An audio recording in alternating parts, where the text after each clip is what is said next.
मुख्यमंत्री देवेंद्र फडणवीस ने उप मुख्यमंत्री एकनाथ शिंदे को बड़ा झटका देते हुए शिंदे के करीबी माने जाने वाले बिल्डर अजय असर को बाहर का रास्ता दिखा दिया है। इस पर उद्धव ठाकरे की शिवसेना के प्रवक्ता संजय राउत ने अपनी प्रतिक्रिया दी। साथ ही राउत ने मराठी भाषा के मुद्दे को लेकर आरएसएस और बीजेपी पर गंभीर आरोप लगाए। राष्ट्रीय स्वयंसेवक संघ किंवा भाजपचा प्रत्येक नेता जेव्हा वक्तव्य करतो तो त्याचा एक धोरणात्मक भाग असतो। भारतीय जनता पक्षाला आणि त्यांच्या दिल्लीतल्या आकांना मुंबई महाराष्ट्रापासून तोडायची आहे आणि मुंबईवरचा जो मराठी ठसा आहे तो पुसून टाकायचा, हे का लपून राहिलेलं नाही। मुंबईचं महत्त्व कमी करायचं आहे, मुंबई कमजोर करायची आहे, मुंबईतल्या मराठी माणसाचं विभागणी करायची आहे। ह्या सगळ्या गोष्टी करून झालेल्या आहेत। मराठी माणसात फूट पाडून झाली, विभागणी करून झाली। मुंबईमध्ये मराठी माणसाला जागा नाकारण्याचे प्रकार जे करतायत ते भाजपचेच लोक आहेत का? मंगलप्रभात लोढा, गुंडेच्या बिल्डर हे कोण आहेत, कोणाचे आहेत? हे भाजपचेच लोक आहेत। अशी अनेक नावं आहेत। हे भाजपचे अर्थपुरवठादार आहेत, देणगीदार आहेत। हे भैयाजी जोशींना माहिती आहे किंवा देवेंद्र फडणवीस यांनाही माहित आहे। अशा वेळेला मुंबईची भाषा मराठी नाही हे छाती ठोकपणे सांगणं हा त्यांच्या पुढच्या रणनीतीचा एक भाग आहे। त्यांनी एक ठिणगी टाकून पाहिली, त्या ठिणगीचा काय परिणाम होतो। ही भारतीय जनता पक्षाची सोची समजी रणनीती आहे। मराठी भाषा जर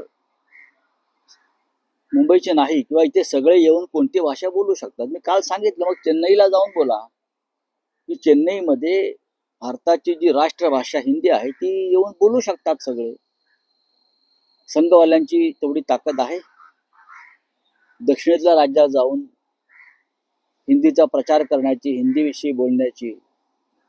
कलकत्त्यात तर सर्व भाषिक लोक राहतात, पण जाऊन बोलू शकतात काही। पण इकडले जे कमजोर राज्यकर्ते आहेत, मराठी दुबळे, डरपोक, त्याचं पाणी या लोकांनी झोपलेलं आहे आणि म्हणून ही अशी विधानं होत आहेत।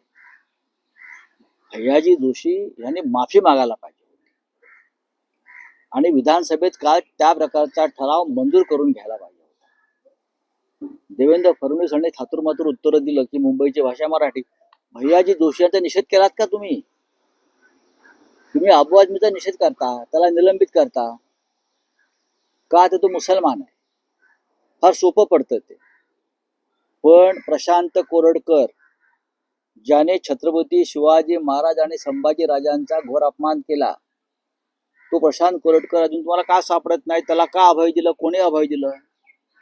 प्रशांत कोरडकरचे फोटो आणि वावर हा देशाच्या गृहमंत्र्यापासून महाराष्ट्राच्या राज्यपालापर्यंत आणि सर्व IAS IPS अधिकाऱ्यात तो कोणाच्या जीवावर फिरतो आहे? तुमचंच आशीर्वाद आहेत ना त्या चिल्लरला।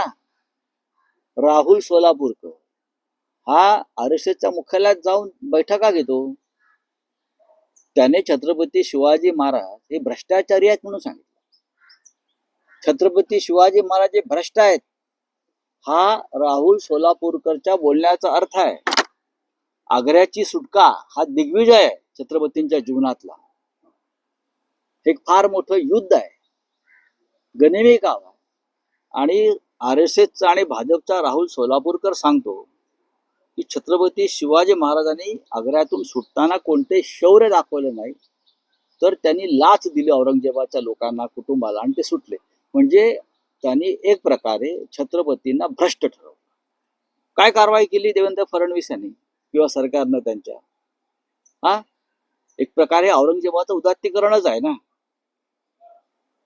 अटक केली पाहिजे राहुल सोलापूरकरला, राजद्रोहाचा खटला दाखल केला पाहिजे व देवेंद्र फडणवीस आणि त्यांचं सरकार प्रशांत कोरडकर, भैयाजी जोशी आणि राहुल सोलापूरकर यांच्या बाबतीत मूग गळून का बसलाय, शेपट्या घालून का बसलाय, कळू द्या ना। का? ते तुमच्या पक्षाचे कार्यकर्ते आहेत म्हणून सांगा ना। स्पष्ट माझा प्रश्न आहे।